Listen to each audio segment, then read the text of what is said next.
Bonjour, j'espère que tu vas bien. Comme tu peux le voir, on a un gros tirage pour cette semaine du 11 au 18 avril. En effet, quand je battais les cartes, beaucoup sont tombés, donc je les ai gardées. Bon, alors, on va voir de suite au niveau général, qu'est-ce qu'on a pour toi? Alors, on a la sexualité, on a le verdict, on a le message et on a l'amitié. Là, je pense que un ami, plutôt, c'est plutôt une relation plutôt ambiguë. Hein. Là, on n'est pas vraiment dans l'amitié, c'est voilà, on est un peu entre les deux. Va t'envoyer un message qui va plutôt te faire plaisir, car cette personne va t'informer d'une décision qu'il ou qu'elle a prise, et cette décision, ben, écoute, va te faire du bien. Donc, on va voir un petit peu si on a plus d'éléments. Ok. D'accord. Alors, on voit déjà que c'est une personne avec laquelle tu étais en distance depuis un certain temps. J'ai envie de dire depuis quand même pas mal de temps. C'est pas quelqu'un avec qui tu es en distance depuis, si tu veux, 2 ou 3 semaines ou 1 ou 2 mois. Là, ça fait quand même plusieurs mois où tu n'as pas eu de nouvelles de sa part et où tu n'en as pas pris non plus. On te dit que cette personne tranche dans une situation apparemment qui semble te concerner. Et on te dit que cela est une véritable opportunité. Donc, alors ça peut être tout simplement un ex qui reviendrait te faire une proposition. Alors, c'est quelqu'un qui a pris les distances avec toi par le passé. C'est quelqu'un qui revient vers toi pour donc te proposer de repartir, de recommencer cette histoire. Ça peut être aussi un ami très très proche avec qui tu t'es disputé, avec qui tu as eu un désaccord. La communication a été coupée et cette personne revient vers toi. Et ça peut être aussi cette amitié, parce que j'ai quand même la sexualité, hein, ça peut être aussi une amitié plutôt ambiguë, quelqu'un peut-être avec qui tu as une relation plutôt furtive, si tu veux, euh, qui a mis par la suite une distance avec toi, qui a pris une décision, qui a tranché et qui revient à la communication. Bon, ça c'est au niveau général.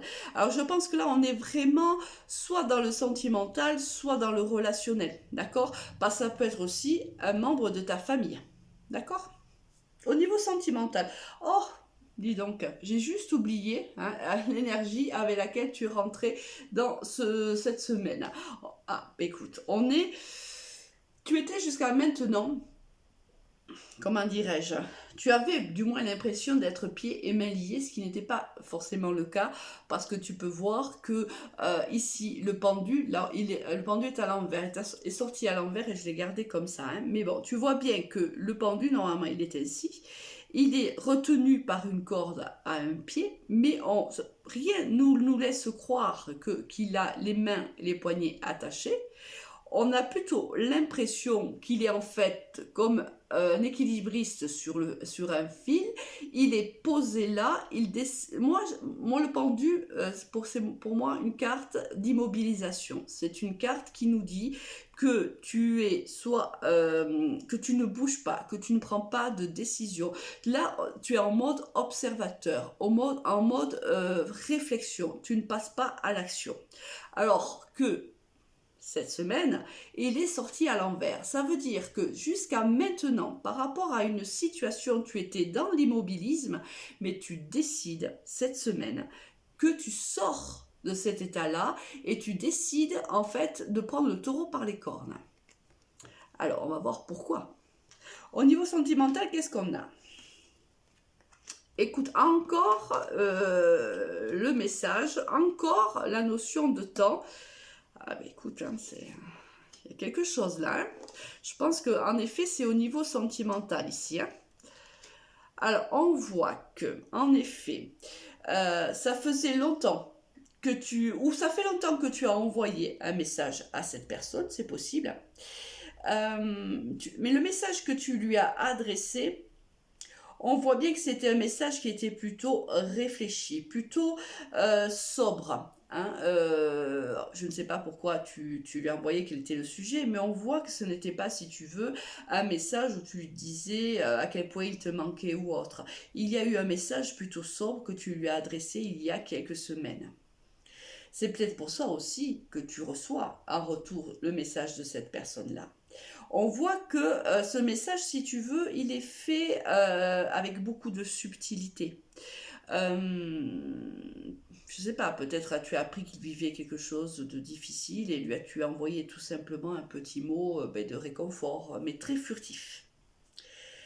On voit que cela a occasionné chez cette personne, déjà quand elle a reçu, ça l'a fortement étonnée. Hein, parce qu'on voit qu'ici, ça a été, il ne s'attendait pas à ce que tu lui envoies ce message. Il ne s'attendait pas à ce que tu aies à ce qu'il ait des nouvelles de toi. Et peut-être aussi même des nouvelles aussi froides, j'ai envie de dire. Malgré tout, ce message a créé un électrochoc chez cette personne et a créé bien sûr une zone de confusion. Cette personne s'est mise à douter. Peut-être parce que dans le passé, il avait vraiment tranché sur votre situation. Pour lui, peut-être que dans le passé, c'était très clair pour lui qu'il était nécessaire de prendre la distance par rapport à toi. Je ne sais pas pour quelle raison, toi seul le sais. Mais que la réception de ce message le chamboule réellement. Mais peut-être même en doute la décision qu'il a prise par le passé. Et cela, on voit que ça va créer une envie certainement de t'envoyer un autre message et de revenir à la communication. Là, il y a réellement une envie de revenir vers toi. Mais écoute, on verra dans la semaine ou les jours ou semaines à venir. Au niveau professionnel, qu'est-ce qu'on a pour toi? On a les cœurs, on a la prière, c'est juste magnifique, l'élévation, le lion, le stéthoscope et la fille. Oh, magnifique. Là, au niveau professionnel, on a quelque chose de très très beau. On a une élévation que tu as appelée de tes voeux depuis un certain temps. On voit que il y a une élévation qui arrive. Alors, une élévation, c'est quoi? Ça peut être une promotion. Ça peut être une signature, même si on n'a pas le contrat, mais un avenant à ton contrat parce que tu montes en grade dans ta société. C'est quelque chose que tu souhaites depuis très longtemps. C'est quelque chose que tu appelles réellement de tes voeux et tu es extrêmement heureux lorsque tu vas recevoir cette notification, lorsque quelqu'un, ton patron, ton supérieur hiérarchique, peu importe, ton associé, je ne sais pas, va t'annoncer qu'il y a une élévation soit de ton statut social, professionnel dans cette entreprise, soit dans le statut, si tu es associé ou dans cette entreprise, peut-être une élévation des rentrées financières conséquentes. On voit que cela te fait énormément plaisir. Alors peut-être, soit tu es lion, hein, tu peux être lion de signe astrologique, soit cela te donne une réelle énergie, cela te donne une grande motivation pour poursuivre tes efforts, cela te fait beaucoup de bien. Là, on voit que c'est vraiment un coup de fouet très très bon pour toi, très positif. On voit que autour de toi professionnellement, là, il y a au moins une personne fidèle, qui t'est loyale, qui te soutient. Il y a beaucoup de fidélité autour de toi, peut-être beaucoup de soutien autour de toi. Et on voit que tu t'épanouis dans ton travail et que cette élévation, en vérité, vient concrétiser tous tes efforts. Une magnifique semaine pour toi. Avec quelle énergie tu vas terminer cette semaine-là avec la magnifique carte du battleur. Et je n'entendais pas moins, bien sûr, là il y a un nouveau départ. Alors soit c'est un nouveau départ sentimental, peut-être que tu vas prendre la décision de dire oui à cette personne qui revient, soit c'est au niveau professionnel, là, ce qui peut aussi nous laisser croire qu'il y a une signature de contrat là, hein, avec le battleur. Là on te dit que tu as toutes les compétences, tous les moyens, tous les outils à ta disposition pour prendre tes projets à bras le corps pour foncer. Là, on voit bien que le fait d'être sorti de ton immobilisme, de t'être lancé dans l'arène, mais crée en toi. Crée un nouveau départ. Magnifique tirage. Je te souhaite une excellente semaine. À très vite. Au revoir.